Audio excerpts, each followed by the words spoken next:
प्रोपेगेंडे से हालात खराब होने का इल्जाम बिल्कुल दुरुस्त नहीं है। जो बहरान आने वाला है महंगाई भूल जाएंगे। पीटीआई रहनुमाओं ने वजीर खजाना इसहाक डार के दावे को झूठ का पलंदा करार दे दिया।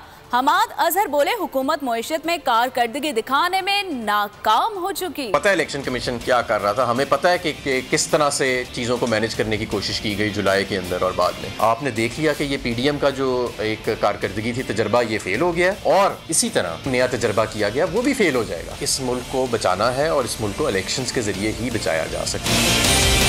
सागदार साहब कह रहे हैं कि प्रोपेगेंडा से ये हालात खराब हो रहे हैं, लोग सोना खरीद रहे हैं, डॉलर खरीद रहे हैं। ऐसा नहीं है। हमारी भी हुकूमत थी, जब उस वक्त कम प्रोपेगेंडा होता था, ये 13 जमातें मिलकर करती थी। हमारी भी हुकूमत थी, उस वक्त बॉर्डर नहीं था हमारे साथ। अभी कह रहे हैं जी बॉर्डर से डॉलर निकल रहे हैं। उस वक्त कैसे? उस वक्त तो मुल्क में अंदर आ रहा था डॉलर, अब बाहर जाना शुरू हो गया। तो ये आपकी करतूतें हैं। 2 महीने संभाल नहीं सके IMF का प्रोग्राम। वो पाकिस्तान आए थे 25 साल की IMF से डीलिंग के तजर्बे पे। इसहाक डार साहब को इस वक्त वो जो है फ्री भी नहीं करा रहे, बात करना नहीं पसंद।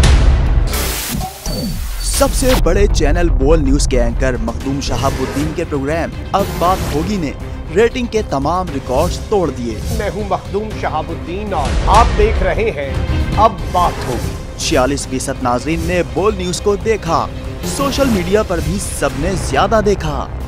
सब्सक्राइब करें और बेल दबाएं ताकि कोई खबर रह न जाए।